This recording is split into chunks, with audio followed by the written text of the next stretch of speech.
Schulberg was my first literary agent, and her son, Bud Schulberg, was the screenwriter of On the Waterfront. Now, Ad had a home office, and that's where she, as many literary agents do, that's where she worked out of her home office, which was on East 57th Street in Manhattan between Fifth Avenue and Madison Avenue. And this happened in 1961. I was 20 years old, and I just gotten out of the Army, and I had just written my very first novel, and some friends and someone I knew had somehow gotten it to her, and she read it, and she decided to represent me and see if she could get it published. We never did get it published, but in the meantime, she was representing me, and I would go over there, and it was there that I met Bud Schulberg, and we got to talk, and one day we got on the subject of On the Waterfront. And so let's go back in time to 1961. Jack Kennedy had just become president, and I was trying to Ad was arranging the job, had arranged the job if I wanted it to write for the studios, but I was very artsy and didn't want to do that at the time. I was planning on going to Paris. Someone had given me a letter of introduction to Art Buchwald at what was then called the Herald Tribune in Paris, which is what I then decided to do. But in the meantime, Bud and I were talking about On the Waterfront, and the story had just come out in New Yorker about a script that Arthur Miller had written prior to this, which he had known nothing about, and so first we started out over coffee, and the conversation dragged on so long. We spent hours and hours over it, and eventually wound up over martinis, because people drank in those days. And he told me the whole story from his point of view. So you're getting it from the horse's mouth, from Bud Schulberg's point of view. And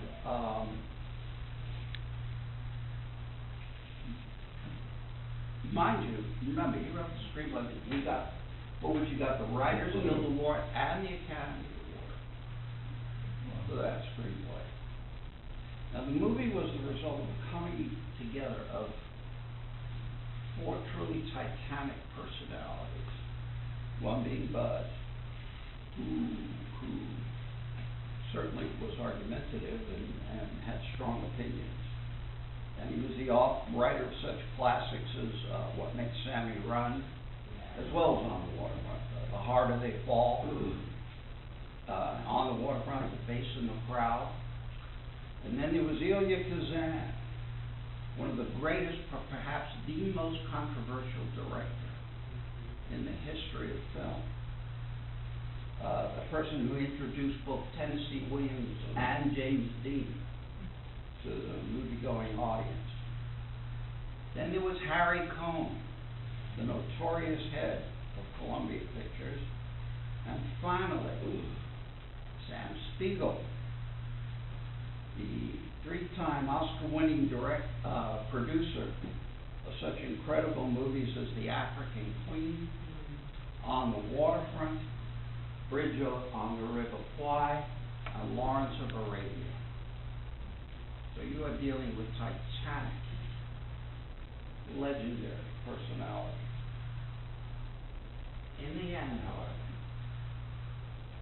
this movie never should have happened. By all the rules of Hollywood,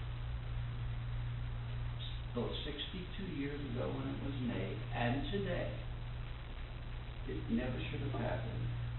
The fact that it did was because of one man who had a desperate quest for self-justification and redemption.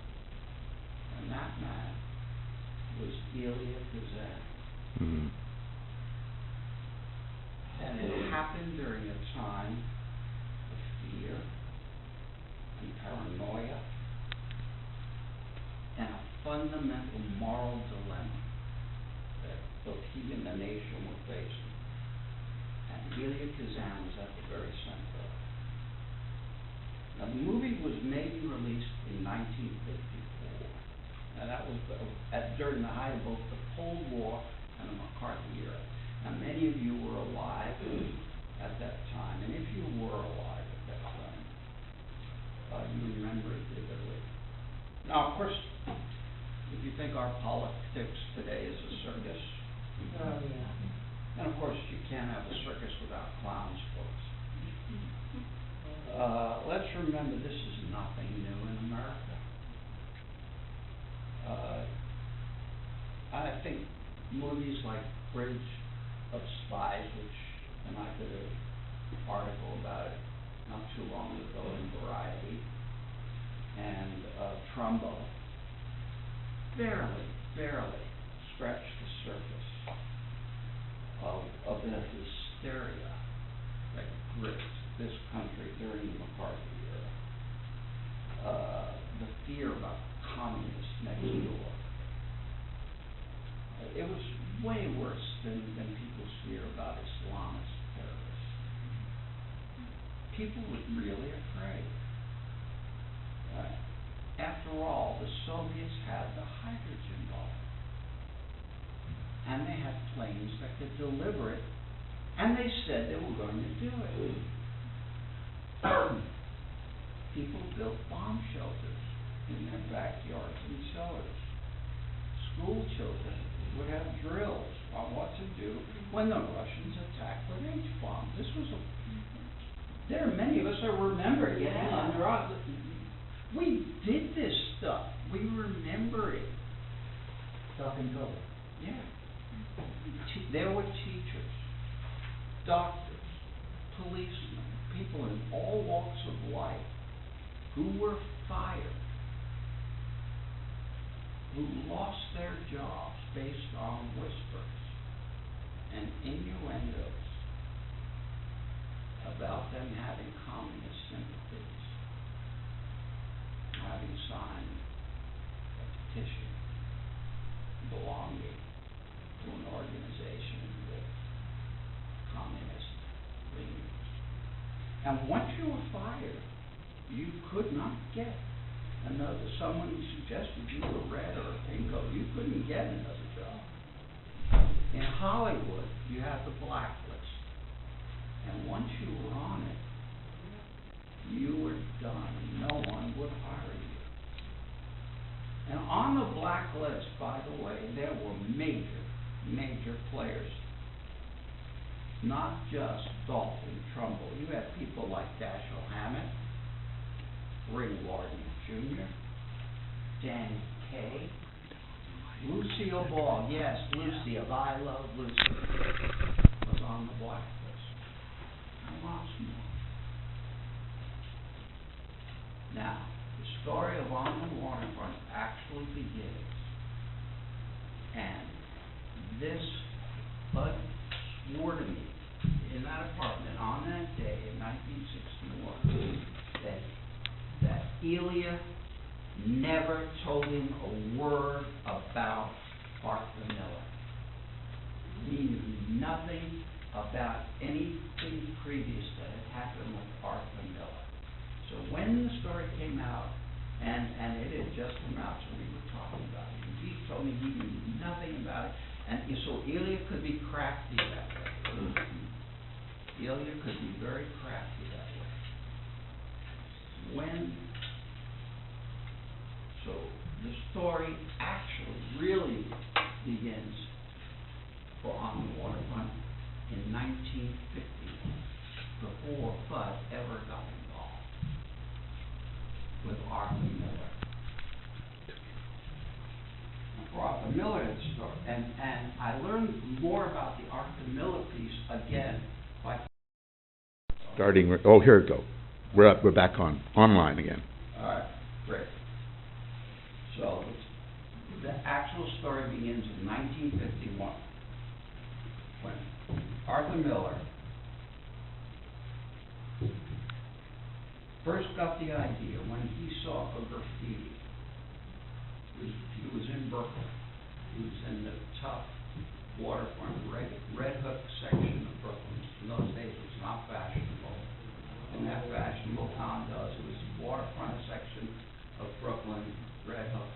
And he saw a graffiti on a wall that said, "Where's Pete Panto?" Question mark. That's all. Where's Pete Panto? So he got curious. What was that? And this led him to an unsolved case of a longshoreman who had stood up against the mob starting to take over the Union. And the longshoreman had been murdered, a longshoreman by the name of Pete Panto. He had been murdered, and nobody was being prosecuted because nobody was talking.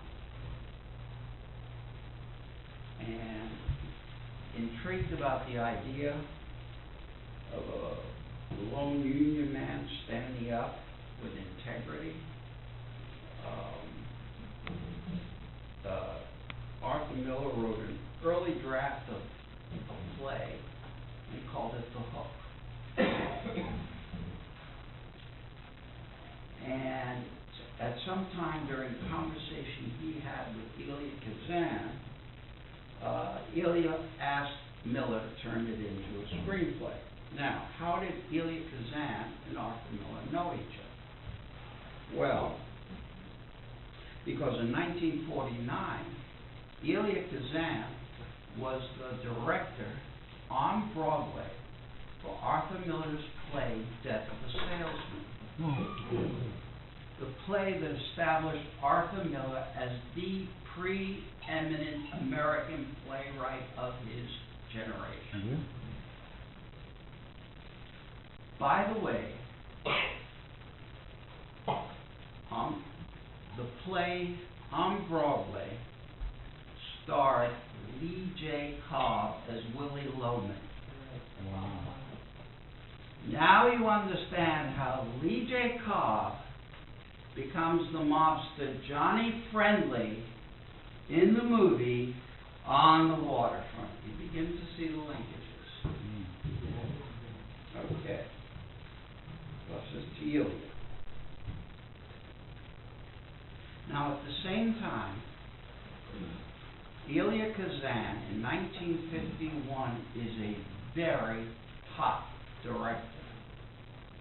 He not only has directed this landmark play, Death of a Salesman, he had won the Oscar in 1949 for Gentleman's Agreement, starring Gregory Peck. And then in 1951, he had absolutely electrified Hollywood and America with A Streetcar Named Desire, starring Marlon Brando and winning Vivian Leigh her second Oscar as Blanche Dubois. Now, at that point in time, in 1951, he's about to shoot Viva Zapata, for Darryl Zanuck at 20th Century Fox. Again with Brando, with a screenplay by John Steinbeck, and after that, he wanted to do Arthur Miller's The Hook. And he wanted Arthur to turn it into a screenplay. And he wanted to do that after he would do Viva Zapata. So that year, 3 people got on a train to go to LA with Miller's script that he hurriedly converted from a play to a screenplay format. We've been learning here. Arthur Miller, Elia Kazan, and Elia Kazan's girlfriend, a young actress by the name of Marilyn Monroe, whom Arthur meets for the very first time on the train. Okay? And they take it to Harry Cohn, head of the legendary head of Columbia Pictures. Now, Harry Cohn was easily the most despised man in Hollywood. I'm one of my dearest, closest friends in my entire life. The late, great Edgar and Emmy-winning screen and television writer, Man Rubin, had been first brought out to Hollywood by Harry Cohn. So he told me many, many, many stories about Harry Cohn. Now, Cohn was known for insisting on casting couch sex with every actress under contract with Columbia. One of the few that got away was Rita Hayworth, who, when he tried to corner her in his office, she said to him, "For God's sakes, Harry, I'm having dinner with Joan and the kids." Joan was Harry's wife. "And you want me to tell her in front of everyone?" And that was how she managed to get away. Now, one of the most famous stories about Harry Cohn is one time he was sitting in the screening room with Herman Mankiewicz. Now, for those of you that the name is not quite familiar, Nice Italian too. Herman Mankiewicz. I'm sorry? This is a nice Italian too. Yeah. Herman Mankiewicz was a screenwriter of many, many screenplays, some of which you may have heard of. I'll just name a few. Citizen Kane, The Wizard of Oz, The Pride of the Yankees, The Marx Brothers Duck Soup, Pride of St. Louis, Dinner at 8. I could go on for hours. Dinner at 8. One of my favorites. Anyway, they were in the screening room, and all of a sudden they're watching something. And Cohn yells to the projectionist to please to stop the movie. Forget it, he says. And Cohn turns to Herman Mankiewicz and says, "I have a foolproof device to decide if a picture's any good. If my ass squirms, the picture's no good." And Mankiewicz famously replied, "Imagine the whole world wired to Harry Cohn's ass." And Mankiewicz and Cohn got so angry, he not only fired Herman Mankiewicz on the spot, he ordered him off the lot forever, which he kept, by the way. And so Mankiewicz was never, ever allowed on the Columbia lot again. Hedda Hopper used to say about Harry Cohn, you had to stand in line to hate him. When Harry Cohn died, it was the biggest funeral in Hollywood history. More people came than to any other funeral ever in the history of Hollywood. They say there were more than 100,000 people that came to the funeral. And Betty Davis said they wanted to make sure he was dead. And comedian Red Skelton said comedian Red Skelton was quoted as saying, "It's like Harry always said, give the people what they want and they'll come."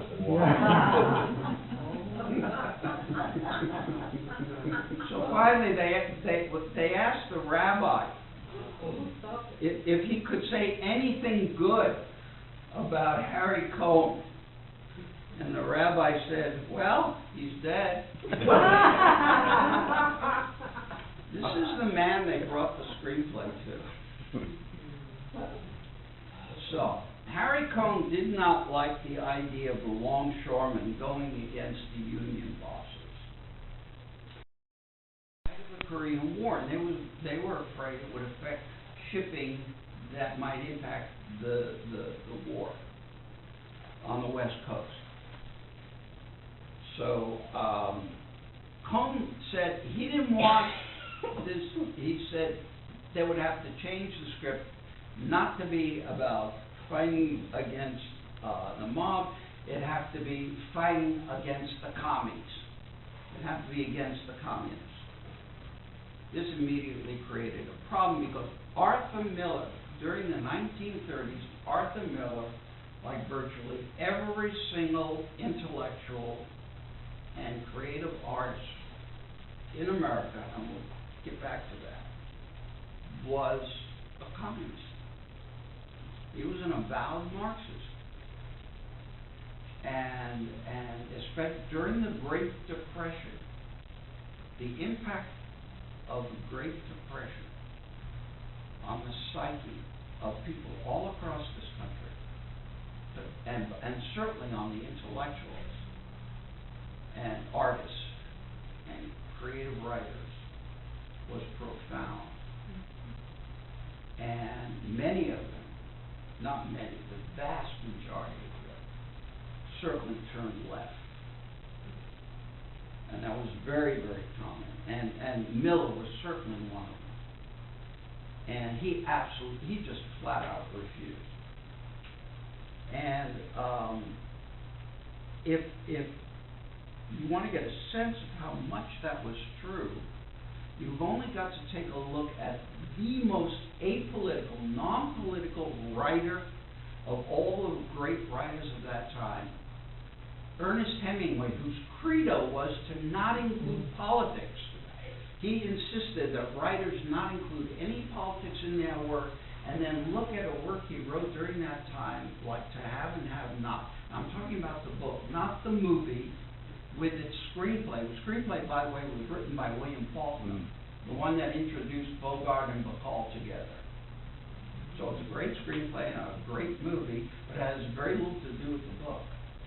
The book by Hemingway, and with its famous soliloquy at the end about how a man alone ain't got no goddamn chance at all. That is pure leftist, socialist stuff from Ernest Hemingway, the most non-apolitical writer there was during the 1930s. So even Hemingway felt the pull of and put his name to petitions and things of that kind. So you can imagine the pull of it to other writers. So Arthur Miller just flat out refused. Kazan understood that he wasn't going to, at this point, take it to 20th, where he was already doing the Zapata. At that point in time, the project was as dead as its owner. By all the rules of Hollywood back then or today, that should have been the end of it. This movie should never have existed. Kazan began to focus on making Viva Zapata. It was done. Miller went back to New York, Maryland, hung around, trying to find a break in Hollywood. Kazan was working on Viva Zapata, except something was about to happen that would change Elia Kazan's life and his relationship with everyone he ever knew forever. In 1952, Elia Kazan was called to testify before the Communist Hunting House Un-American Activities Committee. Now, this was the congressional committee created by Congress, primarily pushed by the Communist Hunting Republican faction of congressmen like Richard Nixon and Senator Joe McCarthy. to sniff out communists and commie sympathizers, primarily first in the United States government, and then subsequently across many other areas of American life, including in the arts and in Hollywood, and so on. And mind you, it wasn't just Elia Kazan.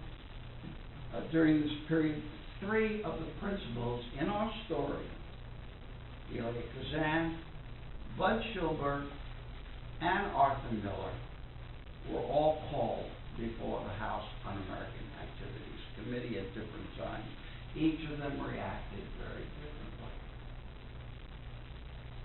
Now, as I said, during the 30s, all three men, Kazan, Schulberg, and Miller, had been involved intimately with their friends and relatives and associates, all of whom had been involved and surrounded by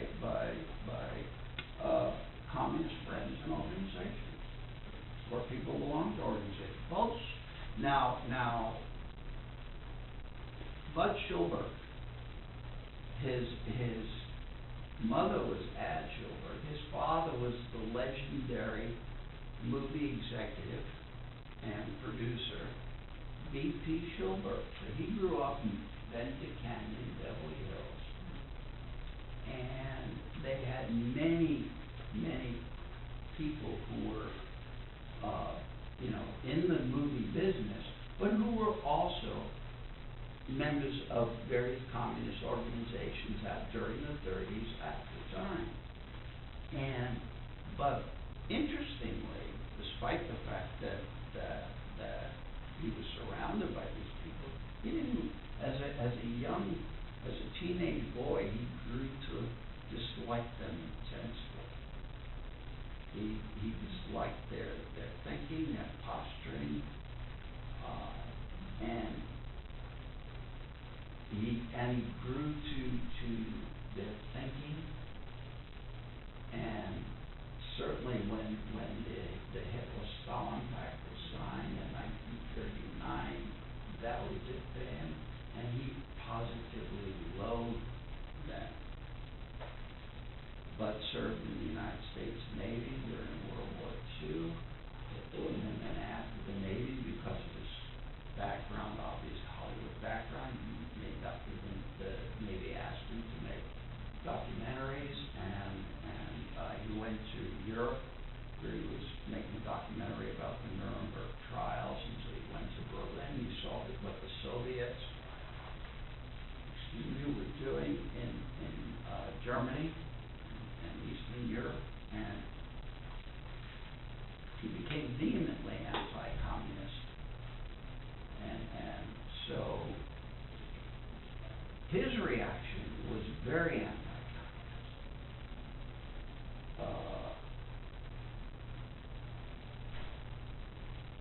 Now, mind you, when in 1952 Elia Kazan was called to testify,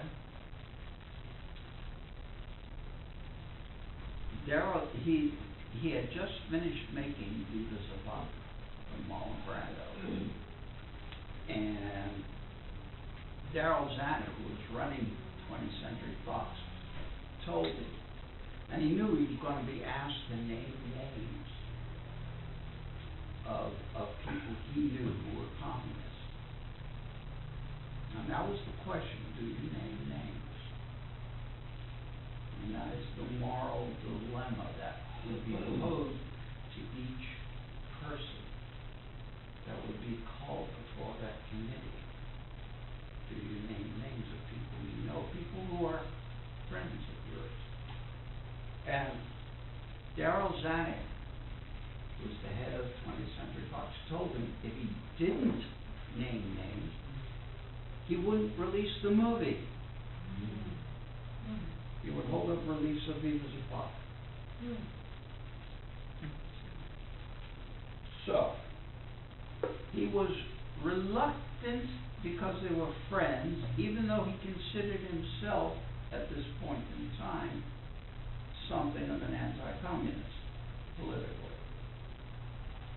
So he had a bit of a dilemma. He was a Korean War, and they were afraid it would affect shipping that might impact the war on the West Coast. So Cohn said he didn't want this. He said they would have to change the script not to be about fighting against the mob. It'd have to be fighting against the commies. It'd have to be against the communists. This immediately created a problem because Arthur Miller, during the 1930s, Arthur Miller, like virtually every single intellectual and creative artist in America, and we'll get back to that, was a communist. He was an avowed Marxist. And especially during the Great Depression, the impact of the Great Depression on the psyche of people all across this country, and certainly on the intellectuals and artists and creative writers, was profound. And many of them, not many, the vast majority of them, certainly turned left. And that was very, very common. And Miller was certainly one of them. And he just flat out refused. And if you want to get a sense of how much that was true, you've only got to take a look at the most apolitical, non-political writer of all the great writers of that time, Ernest Hemingway, whose credo was to not include politics.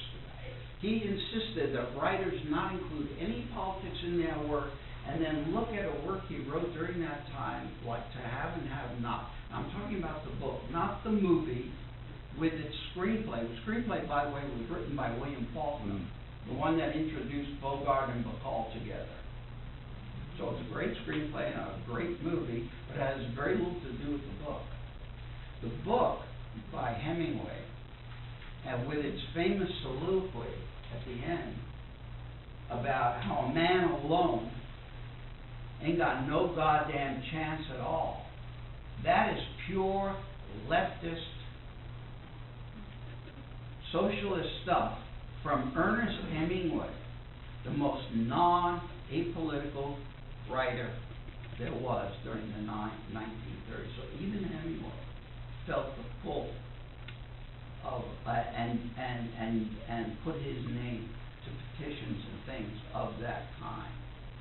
So you can imagine the pull of it to other writers. So Arthur Miller just flat out refused. Kazan understood that he wasn't going to, at this point, take it to 20th, where he was already doing the Zapata. At that point in time, the project was as dead as its owner.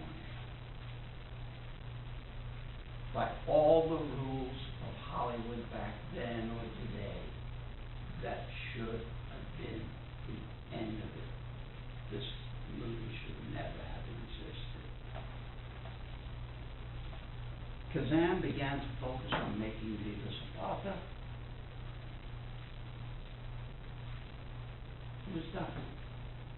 Miller went back to New York, Maryland, hung around, trying to find a break in Hollywood.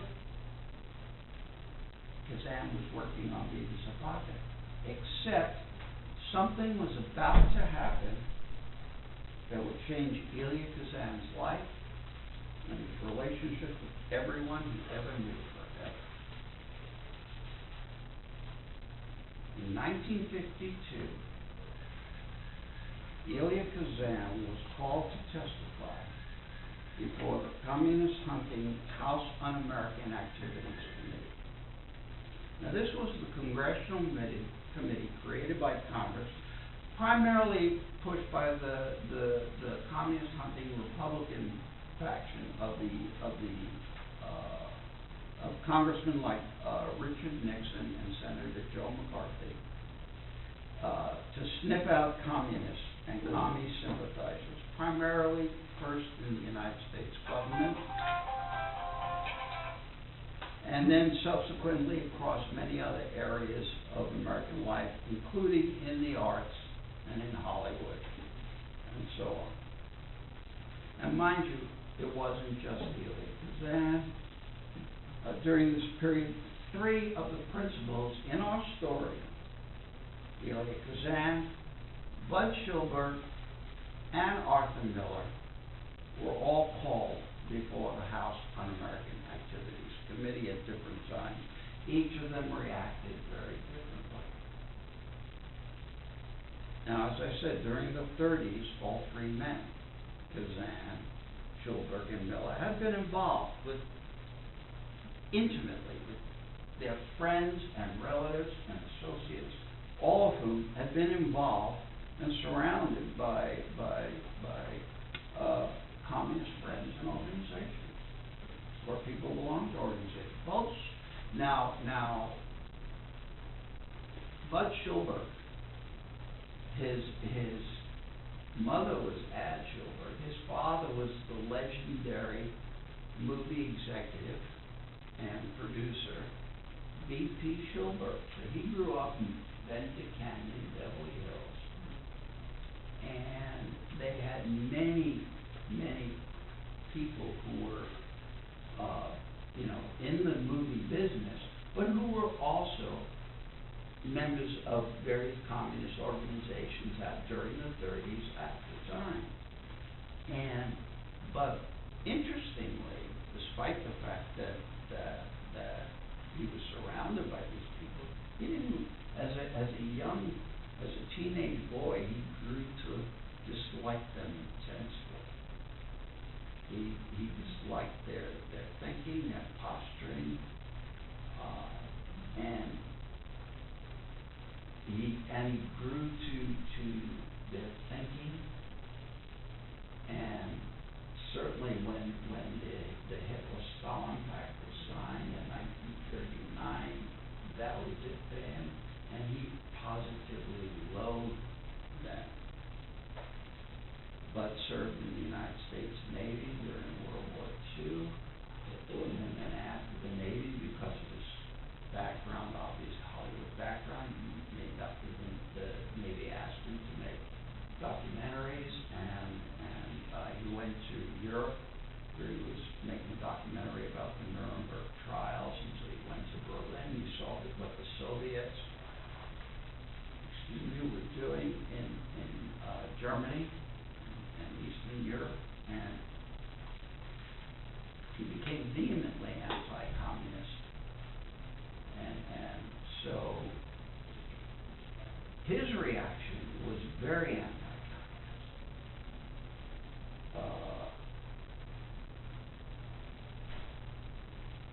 Now, mind you, when in 1952 Elia Kazan was called to testify,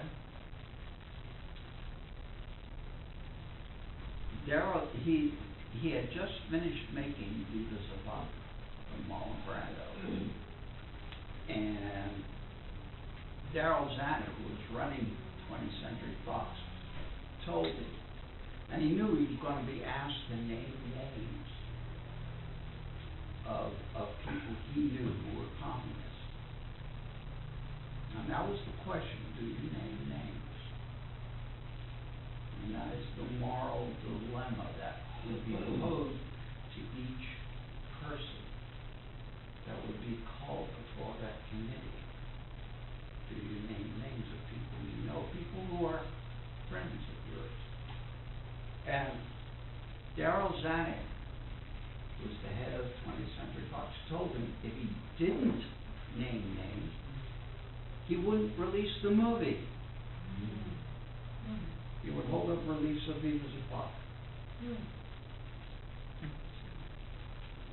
So, he was reluctant because they were friends, even though he considered himself, at this point in time, something of an anti-communist, politically. So he had a bit of a dilemma. He wanted to see what he would do. He wasn't sure. In the end, when called upon to do so, he did name 8 names, including people to whom he was very close, people who had been very helpful to him in his career,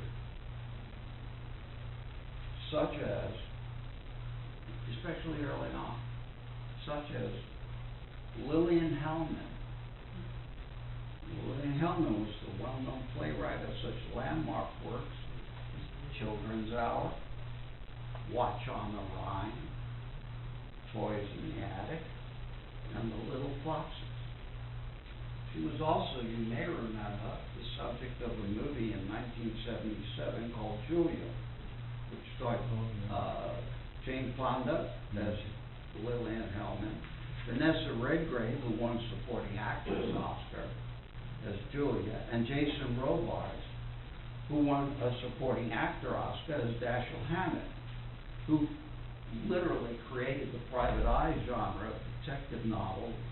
He was the author of such detective novels as The Maltese Falcon and The Thin Man, and with whom Hellman famously had a very long-term romantic relationship. Hammett, by the way, was also blacklisted during this period. Now, during this testimony, Kazan also named his closest friend, Clifford Odets, America's most famous playwright, his closest friend, author of such classic works as Waiting for Lefty, Wait and Sing, Golden Boy, Rocket to the Moon, The Country Girl that became the movie with Grace Kelly, for which she won the Oscar, Clash by Night, and The Big Night. He also named actor John Garfield, star of such movies as the first and perhaps the greatest boxing movie ever made, that every other boxing movie ever made is copied and ripped off, Body and Soul. He also starred in Gentleman's Agreement, and perhaps the greatest noir movie that was ever made, and catapulted both of its stars, John Garfield and Lana Turner, to stardom, The Postman Always Rings Twice. And by the way, John Garfield, and this is just an aside, his real name was Jules Garfinkel, was a distant cousin of mine, and grew up in Brownsville, Brooklyn, same section of Brooklyn I grew up in. Every single one of those named by Elia Kazan to the committee would see their careers literally destroyed by his testimony and by the blacklist. John Garfield would die at the age of 39. Arthur Miller would also be called by the committee. However, he would refuse to name names, which would lead to him being indicted, although he never did serve time. What was going on with the committee and with McCarthyism would lead Arthur Miller to write a classic play called The Crucible. His reaction to what he perceived to be the witch hunt that was going on in America. It is still the most performed play in America today. But the Elia Kazan, once he gave his testimony in 1952, and let's go put ourselves in 1952 now, there was an immigrant American must have felt at some level that fighting communism was a good thing. The reaction he got from many of his friends in the creative community in New York and in Hollywood And there were some that, said, great, okay, good, the studio's back. And Darryl Zanuck was happy. But there were others, Bogart, there were others who turned their back on it. And that kind of reaction to him was devastating. Many of them treated him like a pariah. And he decided that the only way to answer them was with a movie. Arthur Miller was no longer talking to him because of his testimony. In New York, he had run into Ad, and she told him that Bud was working on something. And so he went and saw Bud Schulberg, who had also been called by the committee, and like Kazan had named names, because remember, Bud was a really vehement anti-communist, so he had no hesitation about naming names, he didn't care. And he had been treated exactly the same by his liberal Hollywood and New York friends. Well, Bud didn't give a damn. It didn't bother him as much as it bothered him, because that really bothered him.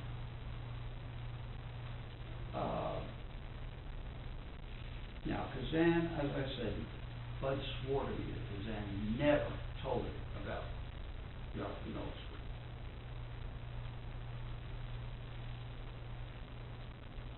But by an incredible coincidence, even before Kazan had approached him, Bud had been working on a story that had nothing to do with what Miller had been working on. And Miller, by the way, took that script, The Hook, and he put it on the shelf. He never did anything with it again. The only thing he did do, by the way, was he liked the setting of Red Hook. So in his very next play that he wrote, he used the setting of Red Hook, not for a play about a guy standing up for justice, but he used the setting, and he wrote about a longshoreman, but it was a play about repressed, not about morality, but about repressed sexuality, which was also a taboo subject at that time. It was a play called A View from the Bridge. A very powerful play about repressed sexuality, in particular taboo subjects of homosexuality and incest. And it was about a longshoreman in Red Hook, Italian. Mike. Anyway, and brilliant play, brilliant. But that was the end of any Miller involvement. Now, but he had been working on a story, and he hadn't even decided whether he wanted to do it as a novel or what format he did. But he'd been working on a story based on a series of Pulitzer Prize-winning articles that had appeared in a newspaper called the New York Sun. It doesn't exist now, and it stopped existing many, many years ago. But it was a series of articles by a journalist by the name of Malcolm Johnson, and it was about the mob takeover mafia takeover of longshoremen's unions on the New York and New Jersey docks.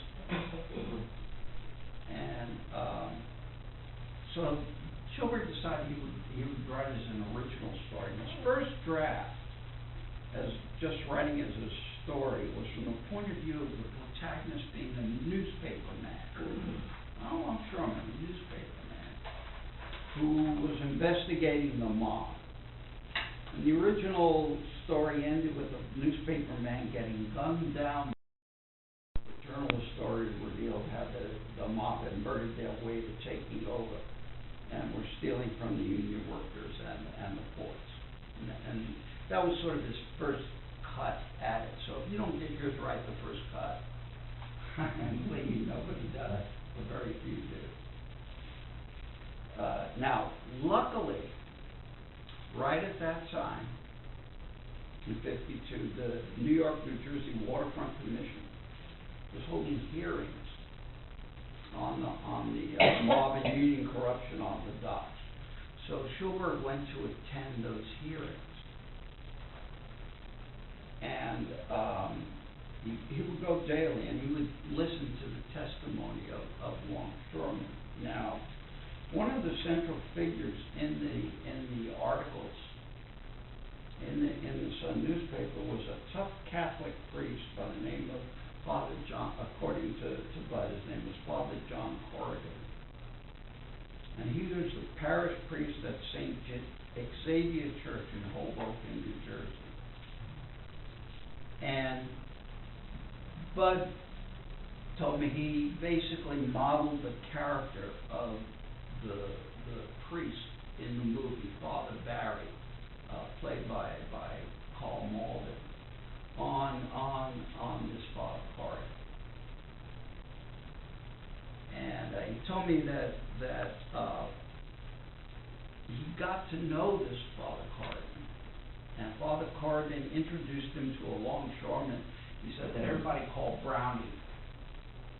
And Brownie took him around to the bars and the piers and even showed him what a shape-up was like. And Bud was able to befriend a couple of the longshoremen, in particular one who had testified, a guy by the name of Anthony DiVincenzo, whom he said everybody called Tony Mike.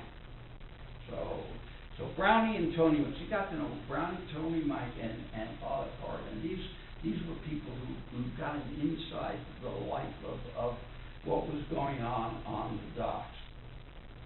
And at that point, Schulberg decided that approaching it from a journalist's point of view was too much of an outsider. And so he decided he needed to get inside the heart of the story. He could only do that from having, it was too artificial. And so the heart of the story, he had to make his protagonist a longshoreman. And it was at that point that the story decided to change. And he decided, now Bud had always had a strong interest in boxing. He had previously written a novel called The Heart of a Fall. So he knew a lot about boxing because he had hung around the boxing gym. And he'd written The Heart of a Fall, which eventually became a movie starring Humphrey Bogart. And so he knew a lot about the fight game. And so he decided to put that into the character of his longshoreman and make him the next boxer, who is now a longshoreman, because he can no longer box. What happens to an athlete when he can't be an athlete anymore? So now he had it, and he felt that gave it some kind of resonance, and now he could get inside the core of the story. Now this athlete was suddenly going to be confronted with the moral dilemma of the mob, and now suddenly he had a protagonist, and now he felt he was kind of in the middle of a great tragedy, and kind of liked that. And so the character of Terry Malloy starts to emerge with Bud Schulberg, while at the same time he's getting a feel of the Hoboken docks and life. Now one night while waiting for Brownie, and said Terry Malloy in his quest for redemption begins to emerge. Now one night he's waiting for Brownie Bud told me, in a bar, a longshoreman's bar on River Street called Vandenberg's. And a big Italian muscles in next to him and tells him he's heard that Bud's working on a movie script about the mafia. New York mafia muscling in.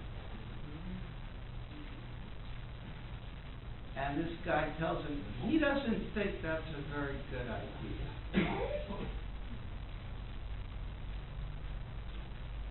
Now, because by then, and I have to say, Bud and Elia Kazan have already spoken. And Elia Kazan told Bud, and they've spoken several times about this by now, and Elia Kazan told Bud he loved the idea of the waterfront. He wanted to do the story about the in a Clifford Odets type style. He wanted a working class style and that if Bud will do it as a movie script, he will direct it. He will set aside. He will make it his number one priority. He will set aside anything else he does, and he will absolutely go with him, and they will make a movie out of it. And so Bud decides to do it as a movie script. So this Italian sits down next in Vandenberg's bar on River Street in Hoboken.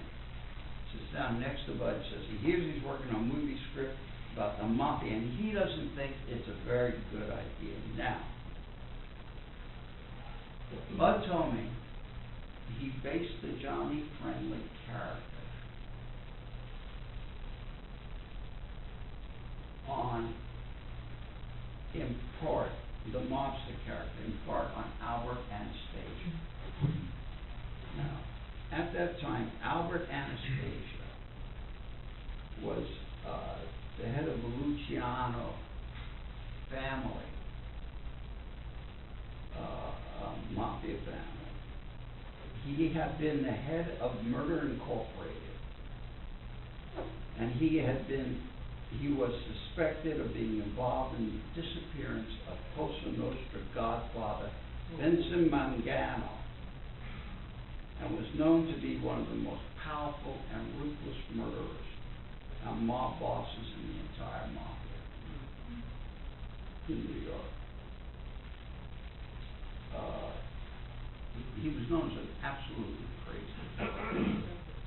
He really was very dangerous. And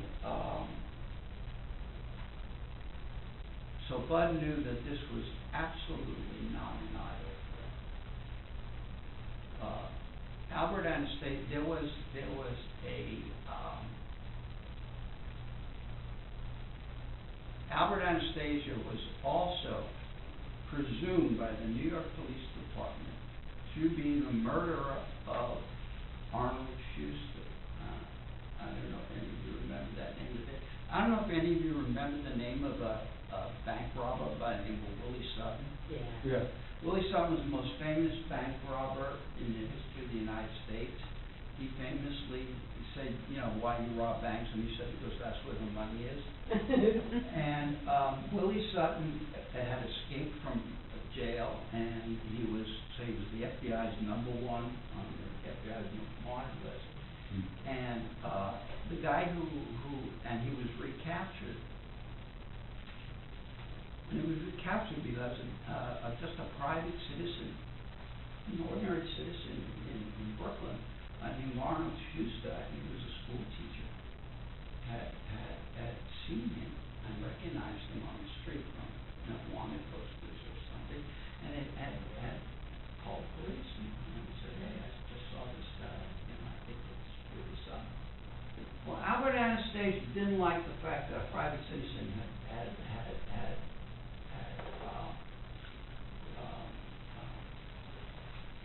even though he had nothing to do with Willie Sutton or the mafia, didn't like the idea that a private citizen could tap get somebody so a criminal like Willie Sutton, and so he had Arnold Schuster murdered. That was Albert Anastasia's biggest So, but this Italian sat down next to Bud, and so Bud assured him up. And in point of fact, there are no Italians in the movie, which is the one inauthentic note in an otherwise extremely authentic movie. It's the one false note. So,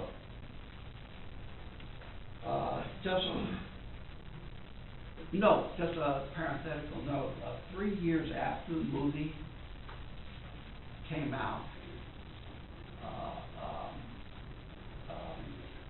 Albert Anastasia himself was famously gunned down in a notorious gangland hit in the barbershop of the Sheraton Hotel in broad daylight in Midtown Manhattan. So, and that was 3 years later in 1957. And that was when, what was his name? The godfather of all godfathers, Vito, Genovese. Huh? Genovese. Genovese, exactly. Came back from Sicily to take over and become the godfather of all the godfathers of the New York family. So, all right. Now it's because Bud Schubert spent all those weeks hanging around the Hoboken docks with Brownie and Father Corrigan, who he told me cursed like a longshoreman, and especially at Cardinal Spellman. He said, for taking donation money for the church from the likes of Albert Anastasia. And Frank Costello. And that's where a lot of the authenticity of the movie comes from, like the pigeons on the roof, which becomes a very important element in the movie. Now, when I was a kid growing up in Brownsville, Brooklyn, which was and is still today, I know Brooklyn's supposed to be gentrified, but guess what? There are parts that aren't. And Brownsville isn't. My section of Brooklyn, Brownsville, is the section where Murder Incorporated came from, where famous gangs like the Amboy Dukes came from, where boxer Mike Tyson came from, and which even today has more murders every year than the entire borough of Manhattan combined.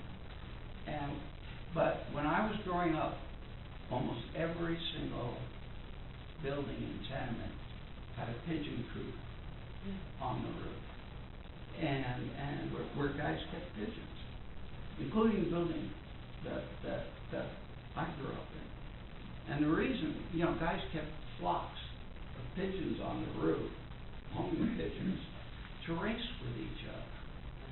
It was like the poor man's racetrack. Yeah. Okay, and there would be, because nobody had a lot of money, so you bet $5 or $10, and people didn't have a lot of money.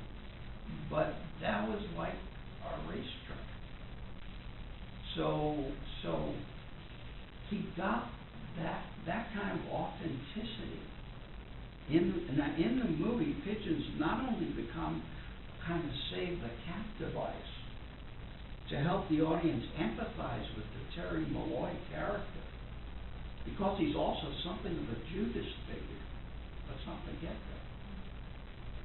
And it's important, because if we don't empathize with the Terry Malloy character, who's also a Judas figure from the very moment the movie starts,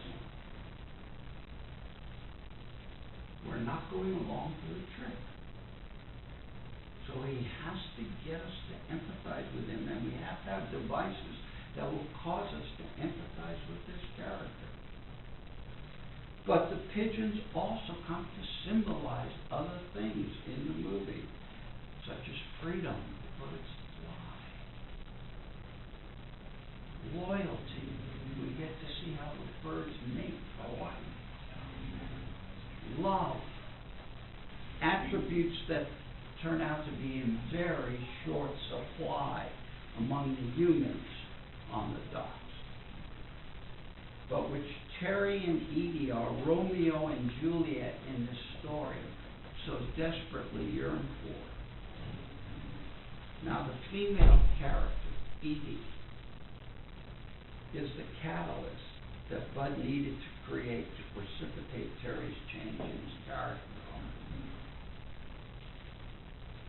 Now, from the very moment that Bud told Delia Kazan what he was working on, Delia understood that this was what he had been desperately looking for.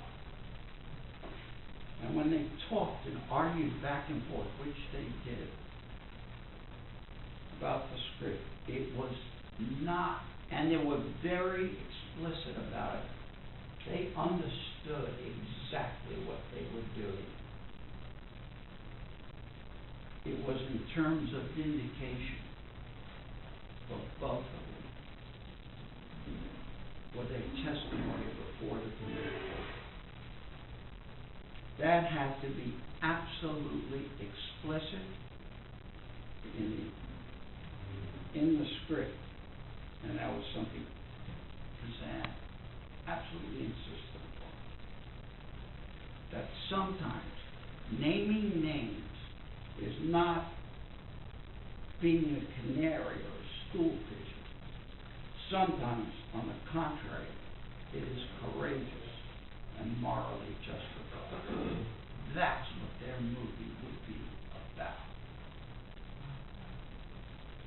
Not only that, but as they worked on the script, Delia told Bud it would show a post-war urban underbelly in a way that had not been seen in American cinema before. And he felt, and Bud felt, that they could just cast it right. It became something that they were just dying to do. Absolutely burning. When the screenplay was finished, and they both felt it was the way they wanted it, they went to L.A. and they took it, the two of them, Schulberg and Kazan, took it to Darryl Zanuck, 20th Century. And Bud told me, and he told me these were Zanuck's exact words. Because Zanuck, and frankly, Bud, Delia expected a better reaction because he had done, he had done Divas of Bata, which hadn't done badly, and had attracted Oscar attention, even though it hadn't won awards.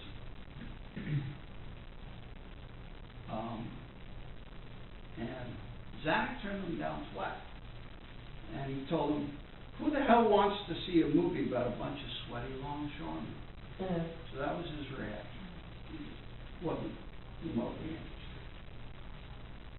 Now, they decided what they needed was a little more muscle. Enter Sam Spiegel. And now we get another major personality.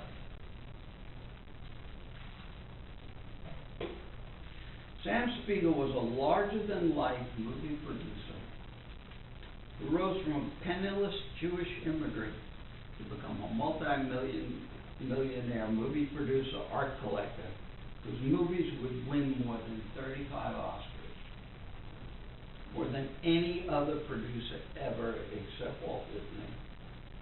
He was the source of 100 legends, some of which were actually true. He was a maverick. We used to say, it's really the negatives that make you a success. Arthur Miller used to call him the Great Gatsby because he used to throw these incredible Hollywood parties which featured a lot of Hollywood insiders and lots of very willing starlets.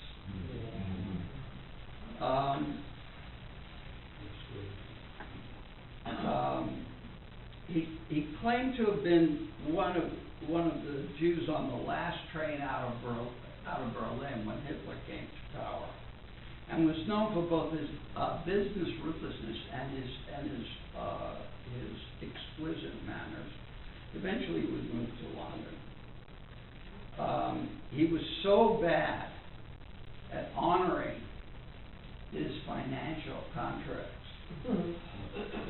that Billy Wilder called him a modern-day Robin Hood who steals from the rich and steals from the poor. Now, at the time when he got involved with, he had done his the African Queen with Humphrey Bogart and Katharine Hepburn, and it had been a huge success. It had won Humphrey Bogart his only Oscar, and as well as an Oscar for Katharine Hepburn, and director John Huston got the Oscar, and screenwriter James Agee got the Oscar for best screenplay. His latest, the film he had done after that, Melba, had really done terribly, and he was looking for something special to rebound. But Spiegel wanted a lot of changes to the script, a lot of changes. Now, according to Bud, Sam Spiegel's notes were constant. He said Spiegel would send him notes every single day. So, for those of you who have not worked on a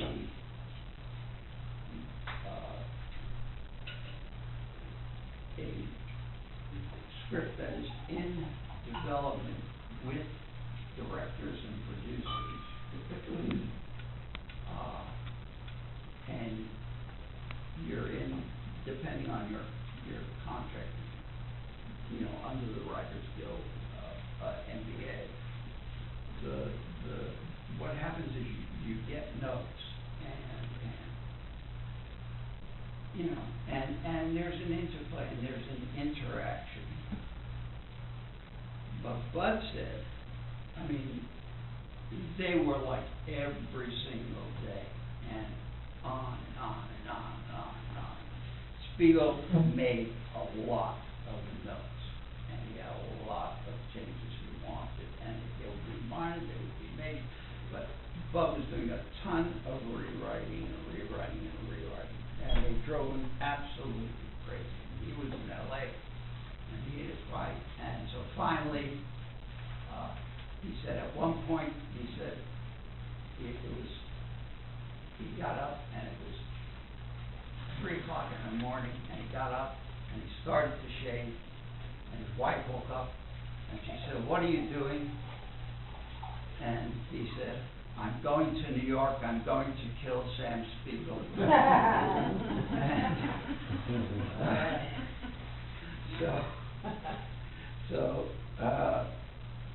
One of the biggest changes involved the ending to the script. That was one of their biggest fights. The original script ended like a Greek tragedy, and because he had conceived it as a Greek tragedy, with the mob boss, Johnny Friendly, having his hoods gun Terry down, and Pop telling Father Barry the priest, D&D, that's the way it is on the docks, Father. And that was going to be the ending of the movie. And then Edie, the girl, goes off, on the train too.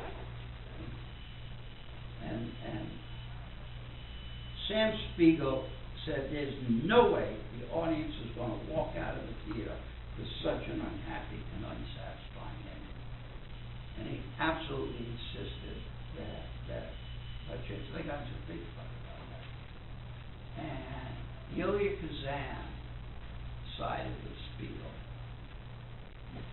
And so Bud changed the ending, but there were a lot of script problems, and some of them required, and as writers, pay attention, because some of them required truly innovative solutions. For example, think about the moment in the movie when Terry, who's now trying to redeem himself, the priest has convinced Terry that he needs to clear his soul and redeem himself. And of course, the person he most needs to redeem himself with is the girl Edie. She's the good thing in the story. And he needs to tell her, and if he's going to redeem himself truly, then he By not telling her the whole truth, he's in effect lying. And he needs to tell her the whole truth. That he is the one who set up her brother Joey to be murdered.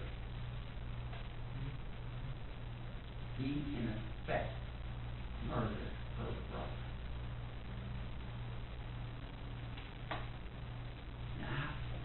Now, okay, so now he's got to tell her he betrayed him. He is the Judas. Now imagine, you're the writer. Here's the structural problem. The structural problem is Evie doesn't know that, but the audience already knows that. It's the first scene in the movie. It's how the movie starts. We know that. So how do we do this without making it redundant?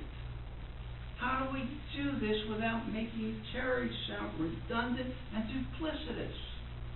Without every word that comes out of his mouth sounding phony. The very opposite of what Kazan and Schubert want us to feel for Terry is empathy. So how do we, as writers and as directors, how do we accomplish that? So what do Schubert and Elia Kazan, these brilliant artists, what do? Here's what they do. No close-ups. They shoot the scene in long shots. In Hoboken's Elysian Park, next to Hudson River. There's the loud sound of the port's closing horns. With these loud horns going off, we can't hear the dialogue. We don't hear the words. We just see them talking. We just see Terry talking to Evie. We just see him mouthing the words, "I swear to God, Evie." And we see her pushing him away just as she realizes that he, in effect, killed her brother. And the scene just tears at us, even though and precisely because we don't hear a word of it. But at the end of it all, Elia Kazan must have his redemption. And he must justify to himself and to everybody in Hollywood and New York and to the rest of the world what he had done by testifying like Terry. He had named names. And now he, along with Schubert, insists on having Terry shout out the lines at the end of the movie to Johnny Friendly and to anyone who can hear, "I'm glad what I've done. I'm glad." Do you hear me? This is Elia Kazan's desperate, heartfelt response to all of his critics. I'm glad what I've done.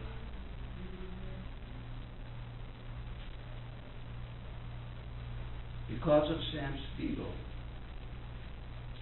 Bud changed the ending from Terry getting shot to a fist fight.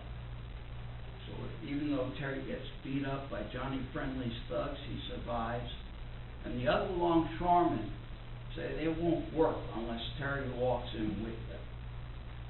Thus Terry achieves the final moment of redemption that Elia Kazan, the immigrant Greek-American, vilified by so many in the creative community, so desperately yearned for. So now they had a script. Both Kazan and Sam Spiegel wanted Marlon Brando to do the part of Cherry. Not only because they felt Brando was by cancer, could not convince him to take it. Frank Sinatra, on the other hand, whose career was sinking fast, did want the part. So, Kazan and Spiegel did a handshake deal with Sinatra. So Frank Sinatra was almost the star of this movie. Didn't Brando take it because Frank Sinatra was interested in it? No. No? No, absolutely not. Kazan still wanted Brando. So, Kazan had an idea. But Spiegel was wavering at this point. He thought, well, maybe Sinatra. Maybe Sinatra. And Sinatra actually started to go and you know, went to you know, the costume department store, that kind of stuff. Meanwhile, Kazan got another actor studio along. Because, by the way, footnote, which later becomes important, it was Elia Kazan who started the actor studio, and he hired Lee Strasberg to run it. Later becomes important in the story.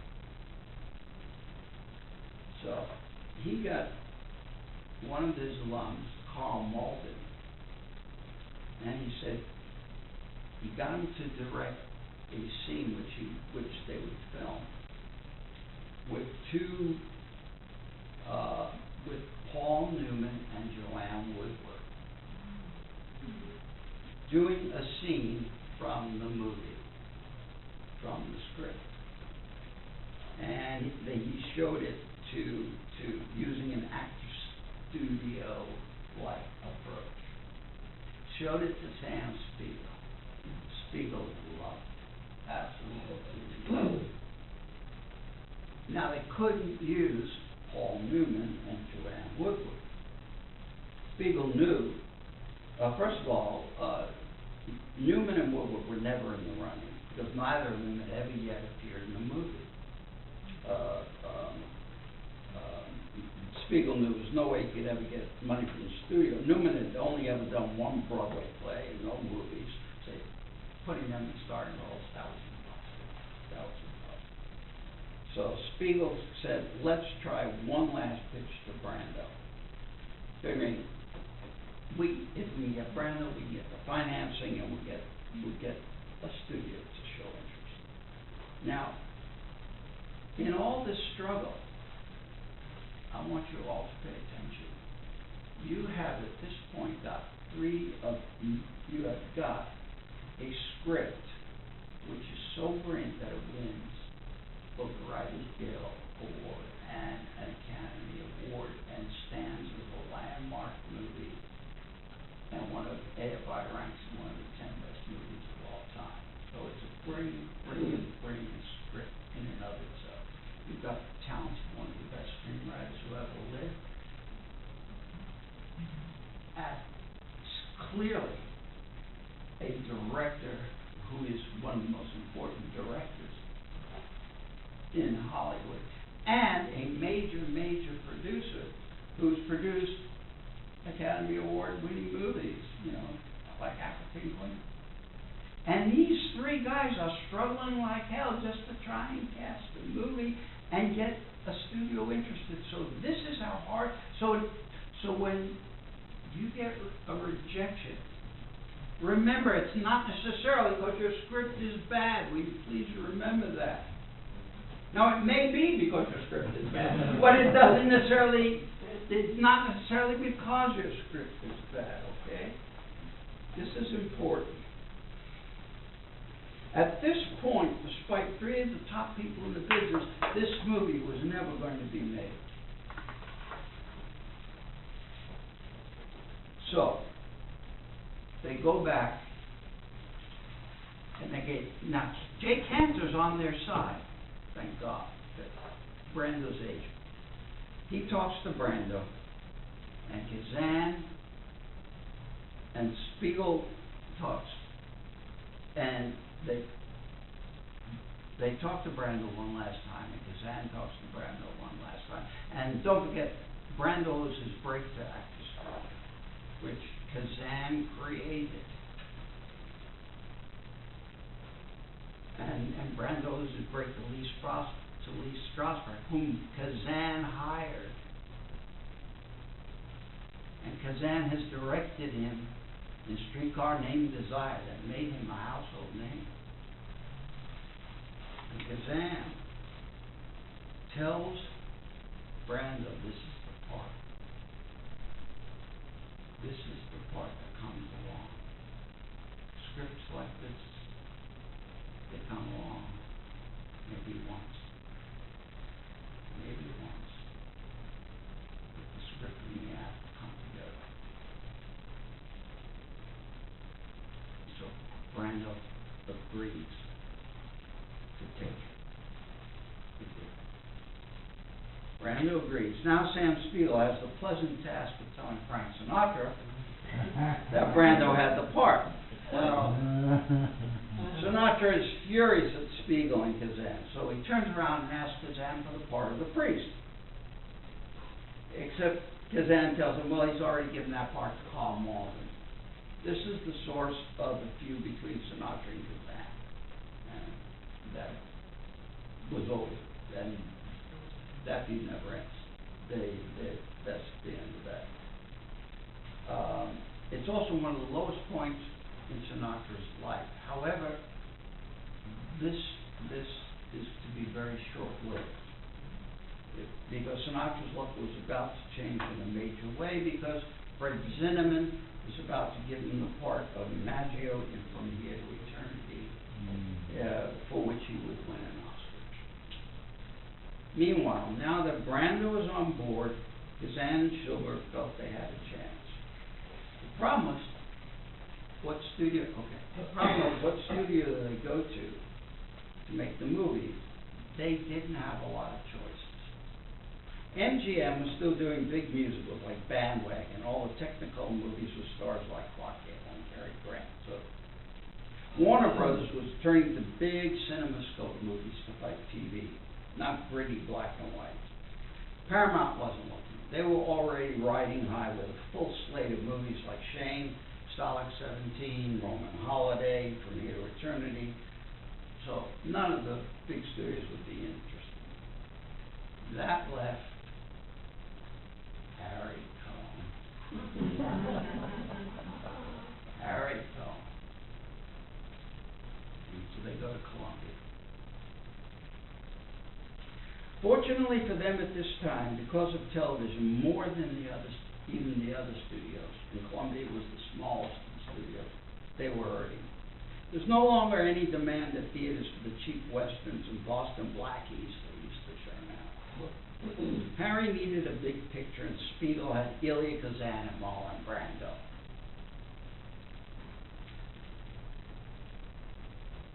And I'll quote Bud exactly. He said, Harry Cohn was one miserable son of a bitch. His exact words. He said, talking to him was like talking to a mafia gangster, not the nice kind. But because they had Brando, Sam Spiegel, who could just somehow convince anybody of anything, got Harry Cohn to reluctantly agree to have Columbia do the movie, providing they kept the budget under $800,000. So now they were going to make a movie. They were ready to cast. Everyone, Kazan, Spiegel, Spielberg, and Harry Cohn, all agreed on who should get the part of Evie, Grace Kelly.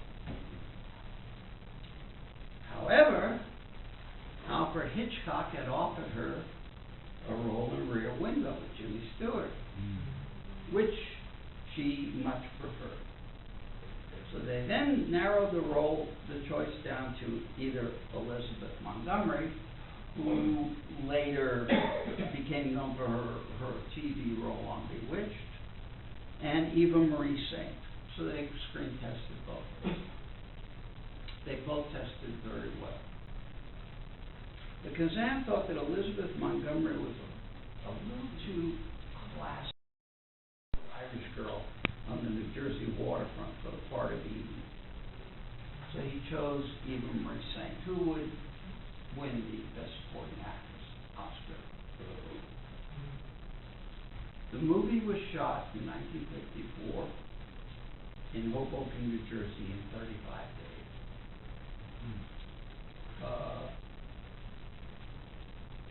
There was nothing shot in Hollywood, nothing shot in a soundstage. So all the interiors was seen shot in apartments. The interior shots in apartments were actually shot in Hoboken apartments. There was a lot of locals, so like the kids who were, and a number of the longshoremen that were in the movie were real kids from Hoboken and real longshoremen from Hoboken. Some of the heavies, like the thugs, were ex-boxers like Max Baer. So there were a lot of local people that we used in the movie instead of Hollywood actors, real interiors, real apartments. Everything was shot on the docks in Hoboken, New Jersey, in 35 days. It was released that year. It got 12 Academy Award nominations. It won 8, including Best Picture, Best Director for Elie Kazan, Best Actor for Marlon Brando, Best Supporting Actress for Eva Marie Saint, Best Screenplay for Buck Schubert. It's ranked by AFI as one of the top 10. In 1999, Elie Kazan was given an honorary Oscar by the Academy. He was accompanied to the podium by Marty Scorsese and Robert De Niro. His accomplishments as a movie maker are unparalleled. Some of his iconic films include A Tree Grows in Brooklyn, Gentleman's Agreement, Pinky, Panic in the Streets, A Streetcar Named Desire, Viva Zapata, Man on a Tightrope, On the Waterfront, East of Eden, Baby Doll, A Face in the Crowd, Wild River, Splendor in the Grass, that introduced Warren Beatty and Natalie Wood, America, America, and The Last Tycoon, Robert De Niro. Still, there were those in the audience who refused to applaud or who booed. These wounds are very deep. It's been 62 years since Elie Kazan, Buck Schubert, and Stan Spiel made On the Waterfront in a desperate quest for self-justification and redemption during a time of fear and anger, trouble, and moral crisis in this country. I'm glad I've done what I've done, Terry Malloy says. Did they achieve it? You're the audience.